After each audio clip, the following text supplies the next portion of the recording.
5,699 मध्ये दर्शन आणि 14,500 मध्ये उत्तर भारत दर्शन. पण बजेटची चिंता. चला तर मग. नमस्कार मंडळी, प्रवीण हॉलिडेज घेऊन आलेत बजेट फ्रेंडली पण प्रीमियम टूर.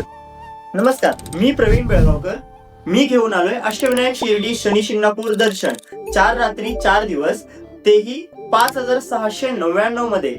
राम मंदिर दर्शनासाठी अयोध्याधाम यात्रा 10 दिवस पूर्ण नियोजित केलेली सहल फक्त 14,500 मध्ये. दक्षिण भारतातील प्रमुख तीर्थक्षेत्रे 12 दिवसांची सहल फक्त 18,500 मध्ये. संपूर्ण प्रवास 2x2 पुशबॅक सीटर बसने व फ्रेंडली सहल मॅनेजर, कॅटरिंग मार्फत बनवलेले जेवण, त्यानंतर उत्तम राहण्याची सोय व एक्स्ट्रा कोणताही छुपा खर्च नाही. सीट मर्यादित आहेत. आजच कॉल करा प्रवीण हॉलिडेजला खाली दिलेल्या नंबरवर.